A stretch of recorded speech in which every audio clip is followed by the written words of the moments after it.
En el libro de Hechos, capítulo 3. No les voy a preguntar, ¿recuerdan dónde quedamos? Porque es en el capítulo 3. Y en la vez anterior, o las veces anteriores en realidad, estuvimos viendo en el capítulo 3 la curación de un cojo. ¿Sí? ¿Y qué era lo más importante de la curación del cojo? No me digan que ahora estaba sano. No. ¿Qué era lo más importante? ¿Quién lo sanó? Cristo. Eso es lo más importante de la curación del cojo. Cristo tiene poder en su iglesia. Por eso que en la serie del libro de Hechos nosotros le pusimos edificaré mi iglesia. Es Cristo quien está haciendo lo que vemos hoy y lo que vemos también en las escrituras en ese tiempo. ¿Suena como con eco? Aló, aló. Ya. Me fui. Sí, estamos en que el tema fue, lo importante es que Cristo está obrando. ¿Y cómo sabemos eso? En la curación del cojo. Porque le dice, en el nombre de, no tengo nada para darte, pero lo que tengo te doy. ¿Qué es lo que tiene Pedro?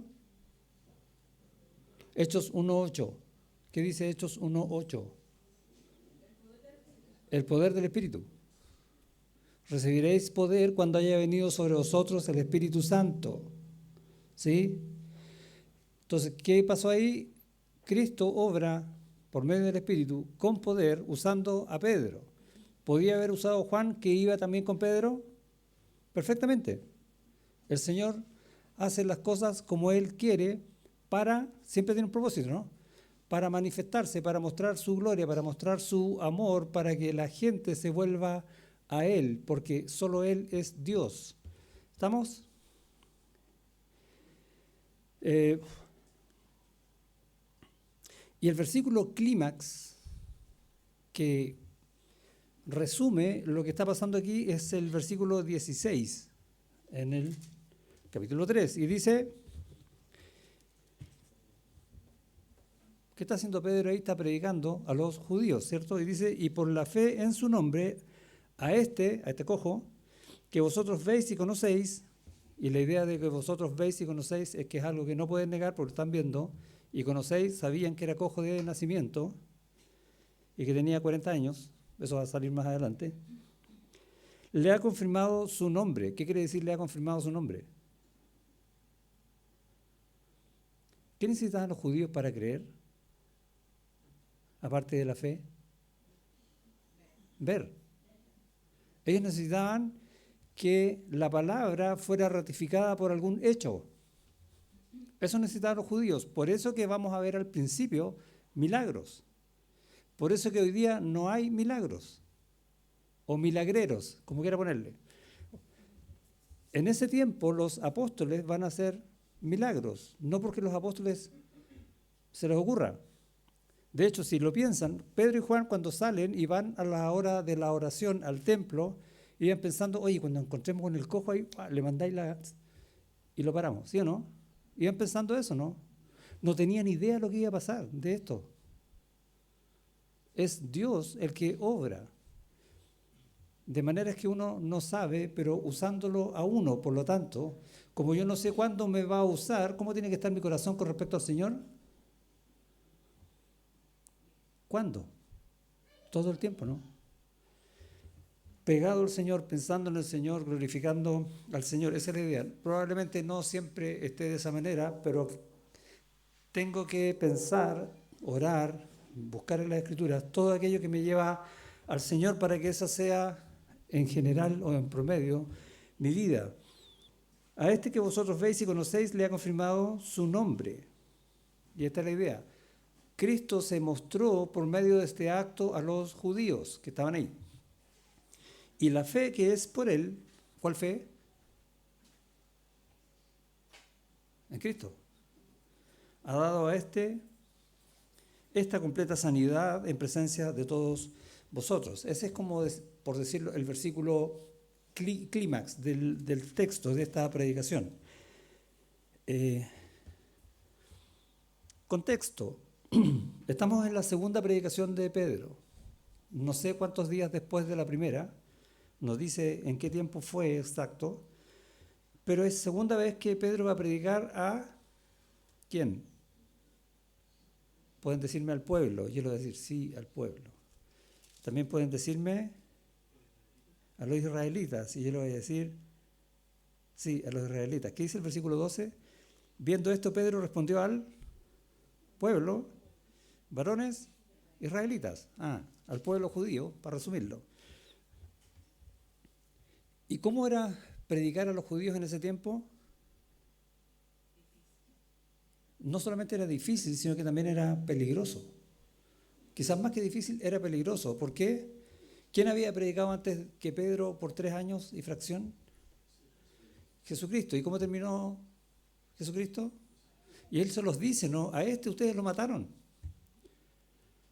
Y si ellos habían decidido matar al Cristo, ¿cuánto más podría matar a Pedro? Menos problema, ¿no?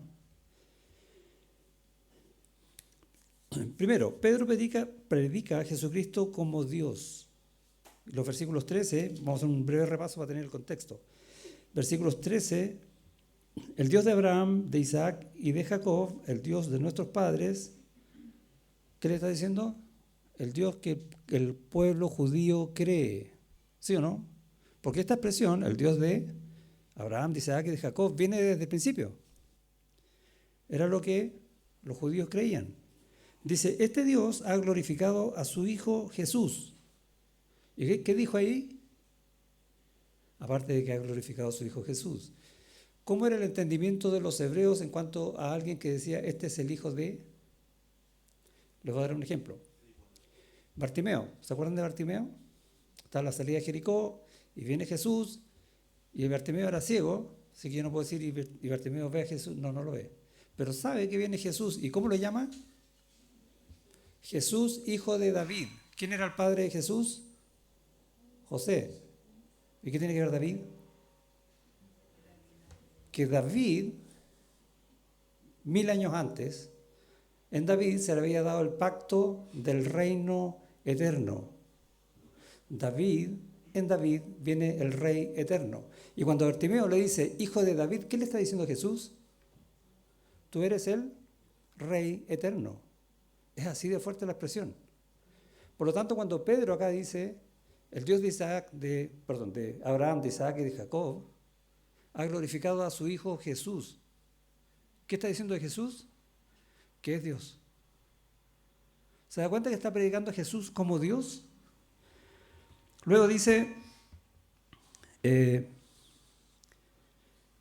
a quien vosotros entregasteis y negasteis delante de Pilato cuando éste había resuelto ponerle en libertad. ¡Wow!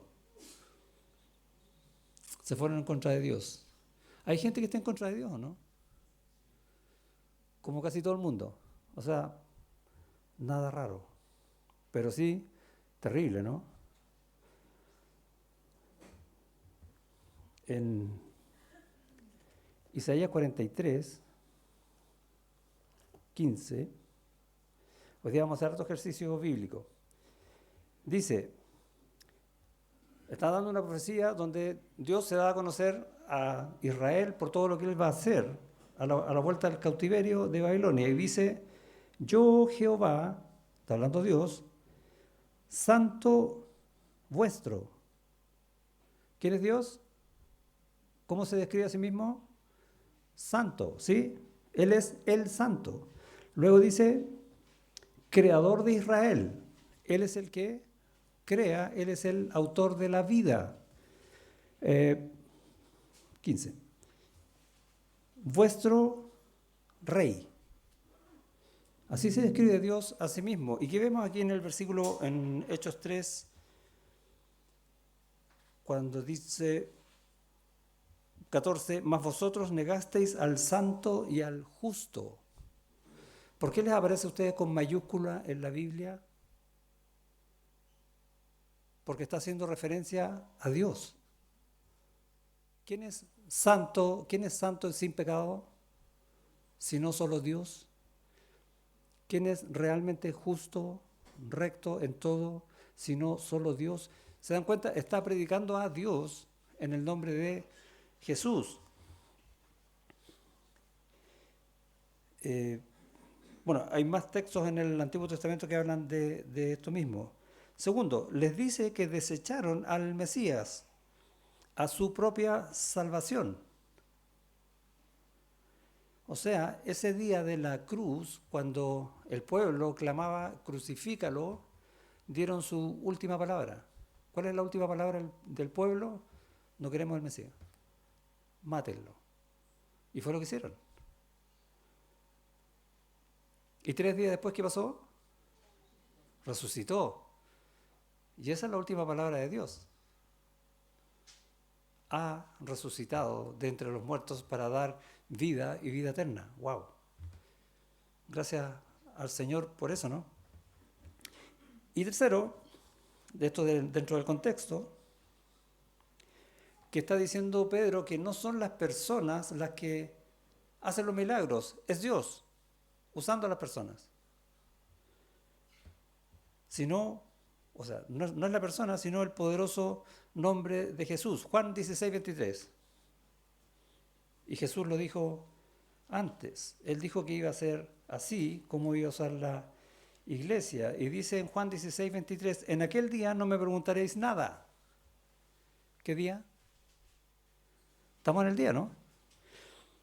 De cierto os digo que todo cuanto pidiereis al Padre en mi nombre os lo dará.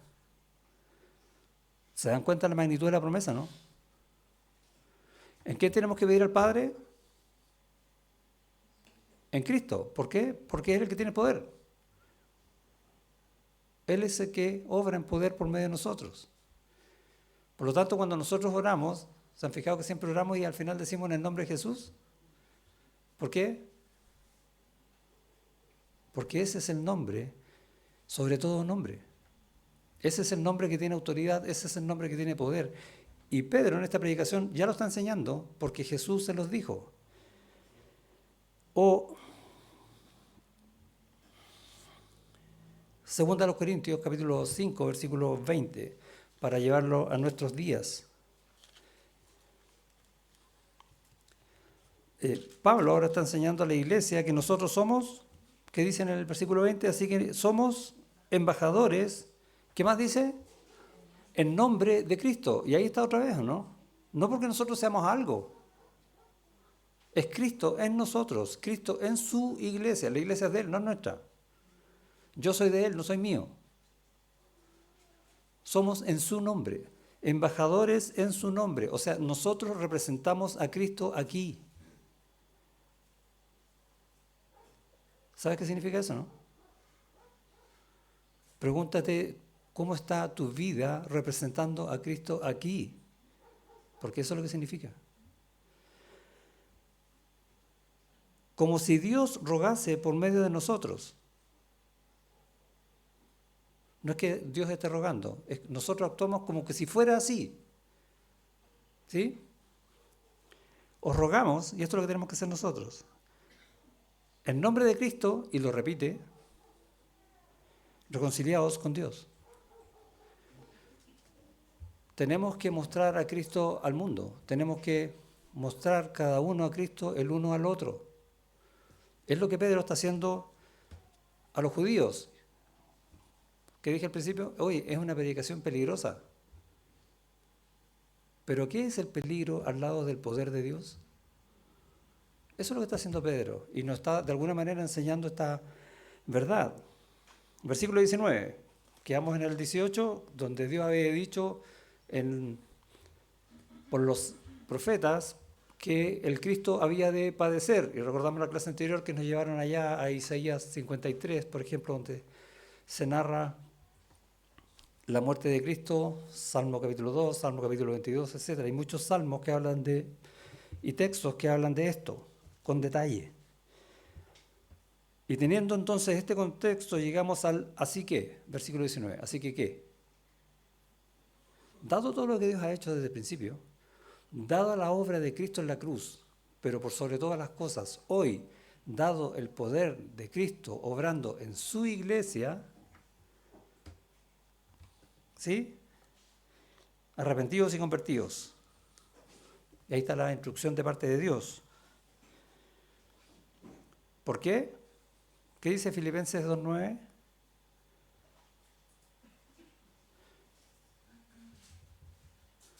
Filipenses 2, versículos 5 al 8, ¿se acuerdan que allá pues vosotros este sentir que hubo también en Cristo Jesús, el cual para resumir, se hizo siervo en la condición de hombre, humillándose a sí mismo hasta la muerte y muerte de cruz? Por lo cual Dios lo va a exaltar hasta lo sumo, porque le dio un nombre que es sobre todo nombre.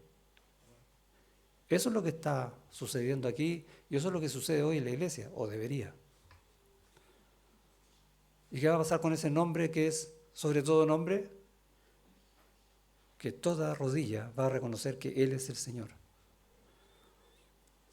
Y la pregunta que tú tienes que hacerte que es, ¿voy a doblar mi rodilla ante el Señor con gozo? ¿O voy a doblar mi rodilla ante el Señor en el juicio? Porque salvos y condenados van a reconocer que Él es el Señor igual. Básicamente Pedro está diciendo, y yo quiero que sea con gozo, arrepentidos y convertidos. Cuando un predicador como Pedro, o como muchos que han existido en la historia, honra el nombre de Cristo, mostrando a Cristo en su vida, cuando enseña la palabra del Señor, el Espíritu Santo va a obrar con poder en la palabra del Padre. ¿Se dan cuenta cómo la Trinidad completa obra ahí? Y tenemos este lindo ejemplo, comenzando la iglesia, en Pedro, enseñándonos a nosotros que tenemos que predicar lo mismo, enseñar la verdad de Dios de la misma manera. ¿Partiendo de dónde? En el corazón. Yo tengo que vivir la palabra de Dios. ¿Ok? Si yo soy un mentiroso y digo, nosotros tenemos que vivir de la verdad, ¿quién me va a creer? Ya estoy mintiendo. No, yo tengo que vivir la palabra de Dios, tengo que ser ejemplo de ella. Entonces el poder de Dios va a obrar por medio del Espíritu Santo. Ahora lo que va a hacer Pedro, dado este contexto, va a explicar lo mismo que pasó, pero va a llevar ahora a los judíos, que como son judíos, ¿qué conocían ellos?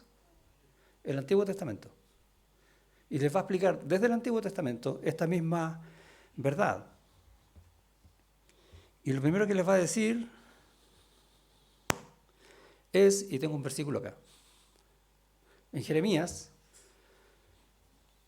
Dios habla a su pueblo, dice, y escogerá la muerte antes que la vida, todo el resto que quede de esta mala generación. ¿Cómo está el pueblo de Israel según ese texto? En pecados, buscando otros dioses fuera de Dios. ¿Y qué va a hacer Dios? Va a juzgar. ¿Por qué? Porque se apartaron de Dios.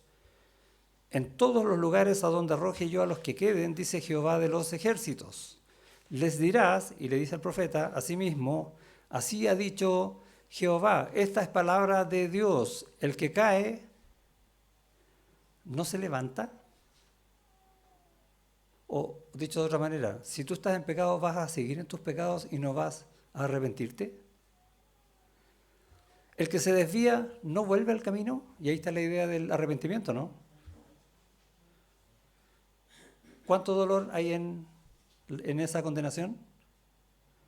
Bueno, ese mismo dolor debería darle al pueblo o a cualquiera de nosotros por apartarnos de Dios, por pecar. Es lo que está expresando Jeremías en ese texto. Arrepentimiento.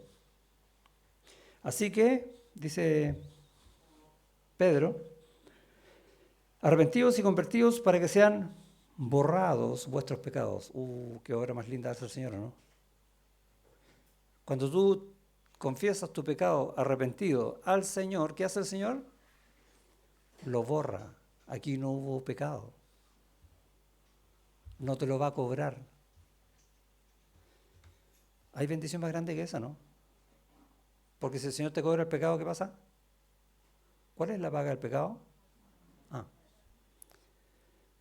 ¿Y por qué no estamos muertos si hemos pecado? ¿Pura misericordia del Señor o no? ¿O el Señor tiene algún propósito, aún en mis pecados, para algo? paciencia del Señor, misericordia del Señor. Pero el Señor es juez justo, va a juzgar igual. Y probablemente por mis pecados yo tenga que pagar consecuencias, no necesariamente la muerte. Y a veces consecuencias terribles. Tengo otro versículo ahí en el segundo libro de Reyes, capítulo 17, dice, Jehová amonestó entonces a Israel. ¿Sí? ¿Cómo está Israel? En pecado. ¿Qué dice el Señor del pecado? No lo tolera, lo aborrece, por lo tanto es juez. Amonestó entonces a Israel y a Judá por medio de todos los profetas. O sea, Dios no quedó en silencio. El pueblo escuchó todo el tiempo, pero no se volvió al Señor. Qué terrible, ¿no? Por medio de todos los profetas, de todos los videntes, que es la misma idea, diciendo, y esta es la palabra, volveos, arrepiéntete, no sigas por ese camino, busca el camino mejor, ven a mí, buscad a Jehová en tanto pueda ser hallado, la misma idea. Volveos de vuestros malos caminos y guardad mis mandamientos y mis ordenanzas conforme a todas las leyes que yo prescribí a vuestros padres y que os he enviado por medio de mis siervos y profetas. O sea, la gente tiene conocimiento de Dios. Lo que no quiere es a Dios. No quiere ser siervo de Dios. No quiere que Dios sea su Señor. Yo me mando a mí mismo. Yo soy mi Dios. Vuélvete de tus malos caminos. Así que arrepentidos y convertidos y para que sean borrados vuestros pecados, para que vengan de la presencia del Señor tiempos de refrigerio. O sea, no solamente va a haber perdón, sino que va a haber algo especial. Tiempos de refrigerio. ¿A qué se referirá con tiempos de refrigerio? Y en la clase pasada nos soplaron, ¿no? Ya nos dijeron. ¿De qué está hablando aquí? ¿Se acuerdan, no? Nadie se acuerda. Flavio va a tener que hacer la clase de nuevo. Del milenio. ¿Sí? Capítulo 1, versículo 6, Hechos 1, 6. Aquí voy a responder esta pregunta.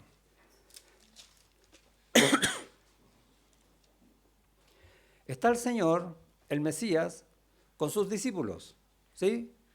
Los discípulos conocían la Escritura, los discípulos van viendo cómo se cumplen las Escrituras, cómo el Mesías había de padecer, resucita, o sea, está aquí en gloria y majestad. ¿Qué van a pensar? Es el reino. Pero están los romanos todavía. Por lo tanto, al hacer la pregunta. Entonces los que se habían reunido le preguntaron diciendo, Señor, ¿restaurarás el reino a Israel? ¿Cuándo? En este tiempo. ¿Y qué le dijo el Señor? No todavía, pero recibiréis poder, ¿recuerda? Tiempos de refrigerio. Volvemos al capítulo 3 y está hablando de esto mismo. Van a venir tiempos. ¿Cuántas veces oyeron el mensaje los judíos? Todo el Antiguo Testamento, ¿sí o no? ¿Cuántas veces se arrepintieron? Esa es más fácil contarla, ¿o no? Pocas. ¿Cuántas veces has escuchado tú la palabra del Señor? ¿Cuántas veces te has sometido a ella? Es lo mismo, no ha cambiado. O sea, no, a veces nosotros decimos, oye, estos judíos que eran duros, ¿eh? Pecadores, tenían a Dios ahí, tenían el templo, tenían todo y siguen por otros dioses. ¿Y nosotros? ¿A quién ponemos primero? El yo. ¿Sí? Señor, que la iglesia me ame. ¿En qué estoy pensando? En mí. Eso puede dar un ejemplo cualquiera, porque tenemos miles y variados. Poniéndonos a nosotros primero y no al Señor. Es lo mismo que hacían los israelitas. Tiene que haber arrepentimiento. Tengo que darme cuenta que Dios es Dios, que Dios es el Señor, que Él me creó, que yo necesito arrepentirme delante de Él, porque si no estoy perdido.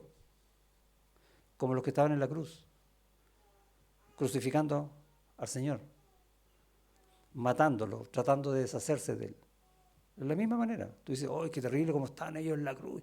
¿Y con mis actos yo no hago lo mismo? ¿Me quiero deshacer de él? No, que Judas, ese sí que era malo. Yo nunca le pondría Judas a un hijo. ¿Alguien le pondría, no? No. Y nosotros somos iguales. Cuando nuestro hijo nos conozca va a decir, yo le hubiese puesto Judas a mi padre. Terrible, ¿no? Necesitamos arrepentimiento, que es básicamente un cambio de conducta, que no podemos hacerlo por nosotros mismos. Es Dios el que lo hace cuando yo me arrepiento, por fe. Y un cambio de propósito. No solamente un cambio de conducta, sino también un cambio de propósito. Ya no vivo para mí, yo vivo para Él. Cambió el propósito, ¿no? Totalmente. Eso es arrepentimiento. En Lucas, ¿se acuerdan de la historia del hijo pródigo? Que nos representa a nosotros. Y cuando él se da cuenta de su condición, ¿qué dice? Volveré a mi padre y le pediré que me ponga como uno de sus jornaleros, porque yo no merezco nada, yo no soy digno. Ahí hay un arrepentimiento genuino, donde él no mide cuánto va a sufrir por eso o cuánto va a perder por eso. De hecho, lo había perdido todo y eso fue lo que se dio cuenta. Por lo tanto, cualquier cosa que yo tenga ahora, si me arrepiento, para mí es ganancia, porque es en Cristo. Eso es lo que nos enseña el hijo pródigo en esa porción. Cuando uno es sorprendido en un pecado, lo pillan, digamos, ¿qué hace uno? Oh, perdón, me arrepiento. ¿Y es verdad eso, no? ¿El me arrepiento? No. Es un, ¿cómo me saco la vergüenza? Porque me pillaron.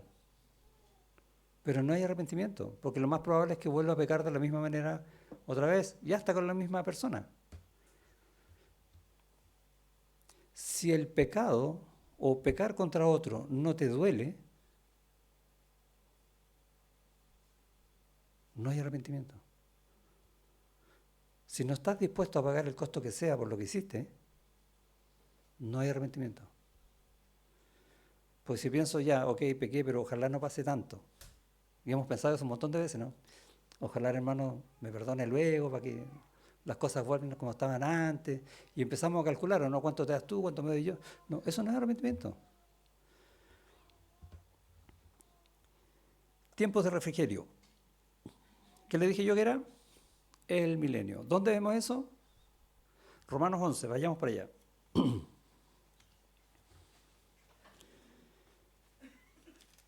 En Romanos capítulo 11, Pablo va a hablar largamente acerca del futuro de Israel. ¿Por qué? Porque Israel está en un periodo, podríamos decir, en un paréntesis, dentro del plan de Dios para su pueblo, pero Dios promete salvar a su pueblo.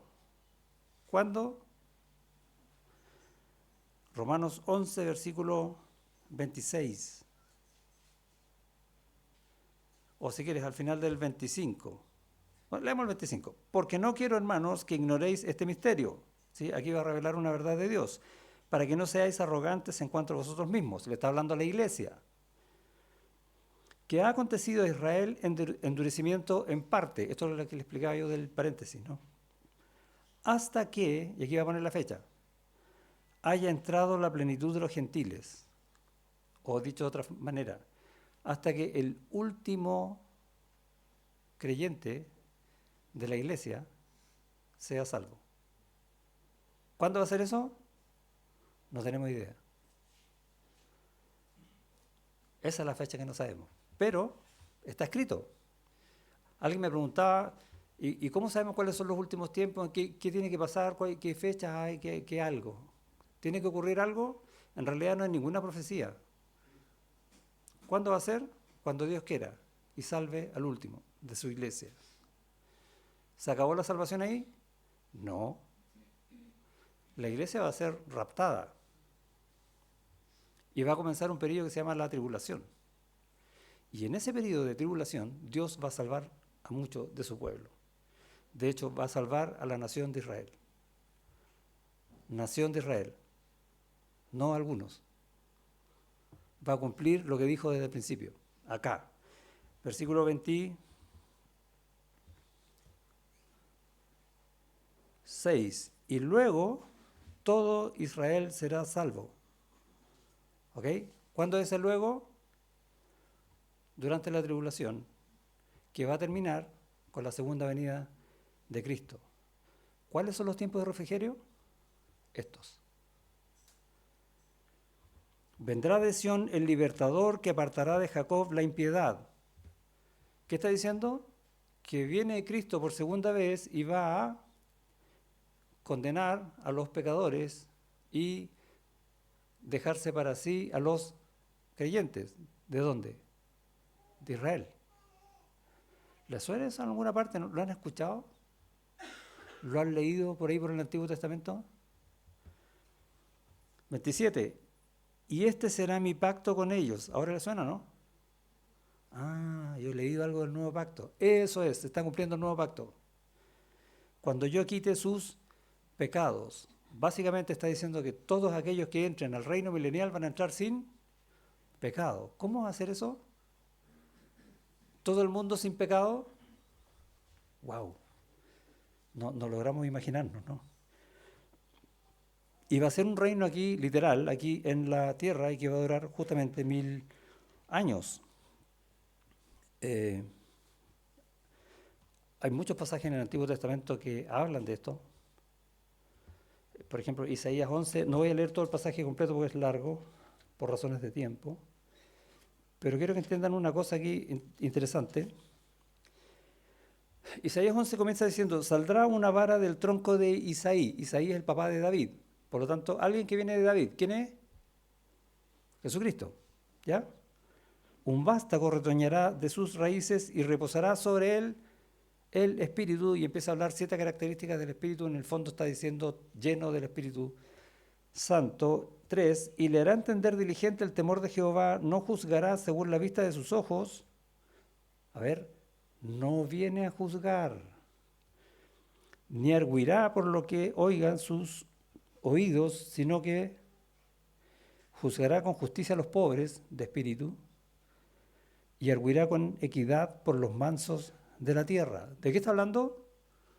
De la primera venida, cuando Cristo viene a morir en una cruz, viene a salvar. Y luego dice, en el mismo versículo, y herirá la tierra con la vara de su boca. What? ¿De qué está hablando aquí?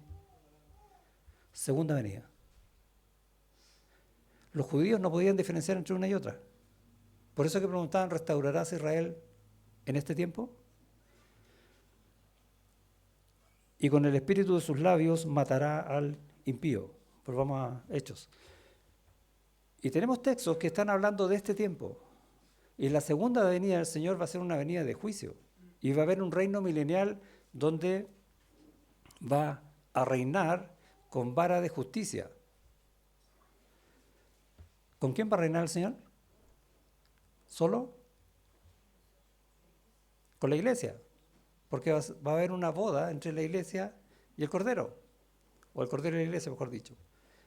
Y vamos a ser uno con Él. Ya somos uno con Él, pero ahí vamos a ser completamente uno con Él y vamos a reinar juntamente con Él. Por lo tanto, nuestros corazones, ¿cómo deben estar? Llenos de la justicia de Dios. Para allá vamos, para allá. Y según eso, Dios quiere que vivamos ahora acá, mostrando a Cristo, mostrando su carácter. ¿Se dan cuenta, no? Nosotros ya tenemos las bendiciones del nuevo pacto en el corazón. Y se va a cumplir, no tenemos idea cuántos años más, cuando todo Israel sea salvo. Vendrán tiempos de refrigerio. Y ahí estamos entonces en el texto. Lo que no saben ellos en este tiempo, y no sabían los judíos, es del rapto. Pero de alguna manera está dicho, por ejemplo, en Hechos 2, en la profecía de Joel, versículo 17, y en los posteriores días, dice Dios, derramaré de mi espíritu sobre toda carne, y vuestros hijos y vuestras hijas profetizarán, y vuestros jóvenes verán visiones, y vuestros ancianos soñarán sueños, y de cierto sobre mis siervos y sobre mis siervas en aquellos días derramaré de mi espíritu. Y básicamente y el 21, y todo aquel que invocar el nombre del Señor será salvo, no verá muerte. ¿Dónde está el rapto ahí? Oculto, pero está, ¿no? Que el Señor nos va a llevar al cielo y no veremos muerte. O sea, de hecho, cualquier creyente que muera hoy, ¿qué pasa con él? Se va al cielo, no verá muerte. Pero va a llegar un tiempo en que todos los que estemos vivos en la iglesia vamos a estar en ese tiempo del arrebatamiento y seremos llevados vivos al cielo, no veremos muerte. Mientras tanto, Israel, que está siendo muy atacado en estos días, bueno, no solo en estos días, ¿no? Segunda Guerra Mundial, lo atacaron a Israel, ¿o no? Con todo. Todo el tiempo el mundo se ha ido contra Israel, pero Israel sigue siendo el pueblo bendecido de Dios. Es un pueblo súper chico, pero nadie puede contra él porque Dios está con él. Dios va a cumplir sus promesas. Es impactante. Pero la salvación hoy para Israel no está para el pueblo. Quizás algunos judíos se salven si creen en Cristo. Pero la salvación para Israel va a ser en ese tiempo. ¿Estamos bien con eso, no? ¿Preguntas, dudas hasta aquí? Jesús dijo en Mateo 23, al final, Jerusalén, Jerusalén, que matas a los profetas y apedreas a los que te son enviados, estoy en el versículo 37. ¿Cuántas veces quise juntar a tus hijos como la gallina junta sus polluelos debajo de las alas y no quisiste? ¿Qué hicieron los judíos? ¿Quisieron o no? No, a los suyos vino y los suyos no le recibieron. El Señor va a ir primero a su pueblo porque su pueblo conocía las verdades de Dios. Crean en la verdad de Dios. ¿Y qué hizo el pueblo? No, no creemos. He aquí, y aquí viene el paréntesis, vuestra casa os es dejada desierta. De hecho, ellos pensaban que la gloria de Dios estaba en el templo. Bueno, ya no. De hecho, hoy día ni siquiera hay templo. La gloria de Dios es Cristo. Y Cristo es su iglesia. Porque os digo que desde ahora no me veréis hasta que digáis, bendito el que viene en el nombre del Señor.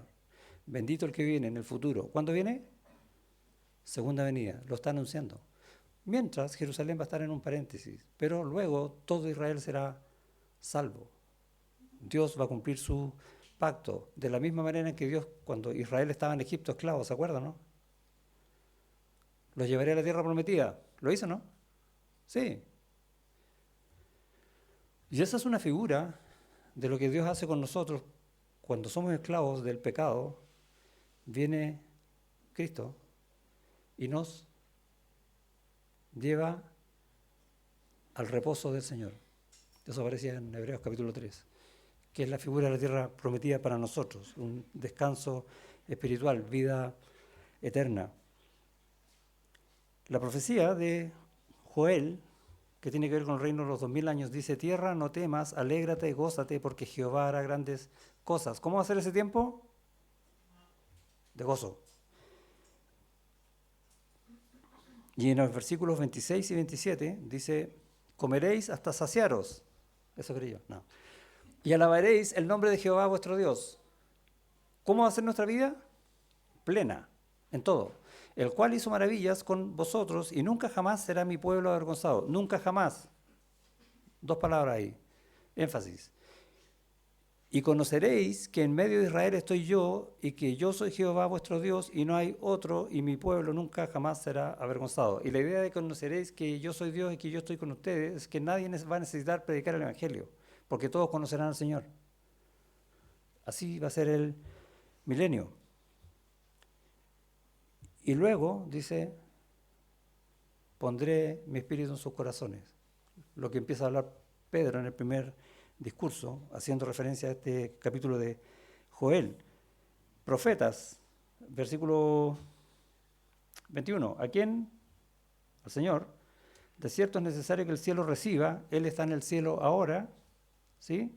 Hasta los tiempos de la restauración de todas las cosas, los tiempos de refrigerio, segunda venida. De que habló Dios por boca de sus santos profetas. Y vimos Isaías, vimos Jeremías, vimos Joel y muchísimos más, Zacarías y varios libros que hablan de esto, que han sido desde tiempo antiguo. Porque, y ahora le voy a dar un ejemplo, Moisés, el gran profeta que tenían los judíos. ¿Qué pasó con Moisés? Ellos sabían. Porque Moisés dijo a los padres, el Señor vuestro Dios os levantará profeta de entre vuestros hermanos, como a mí. Eso está diciendo Moisés. ¿Sí? A él oiréis en todas las cosas que os hable. Escucha la voz de Dios. Eso está diciendo Moisés como profeta, pero refiriéndose a otra profecía. Jesús. Y toda alma que no oiga a aquel profeta será desarraigada del pueblo. ¡Wow!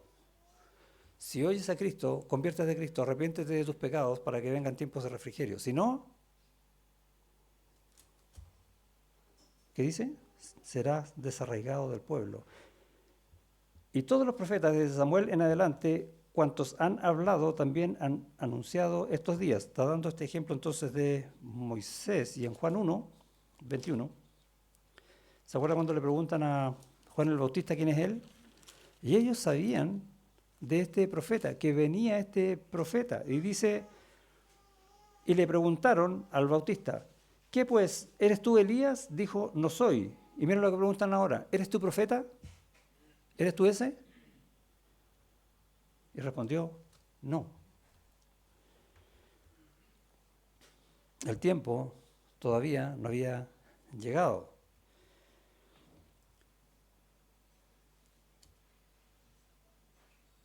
25. Vosotros sois los hijos de los profetas. Ustedes deberían saber estas cosas. Y del pacto que Dios hizo con nuestros padres.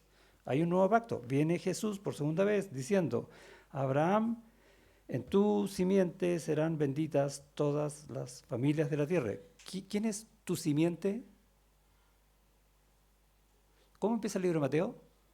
Estas son las genealogías de David y de Abraham. Hijo de Abraham, tu simiente. En Cristo serán benditas todas las familias de la tierra. ¿Y se dan cuenta cómo le está predicando el Evangelio a los judíos a partir de lo que los judíos sabían? Uno dice, ¿cómo predico el Evangelio a partir del Antiguo Testamento? Y aquí lo tienes. A vosotros, primeramente, Dios, habiendo levantado a su Hijo, lo envió para que os bendijese a fin de que cada uno se convierta de su maldad. ¿Cuál es el mensaje? Conviértete. Arrepiéntete de tus pecados. Dios te va a limpiar tus pecados y serás salvo. A los judíos con letras judías. A los judíos primero, ¿por qué? Lucas, capítulo 24.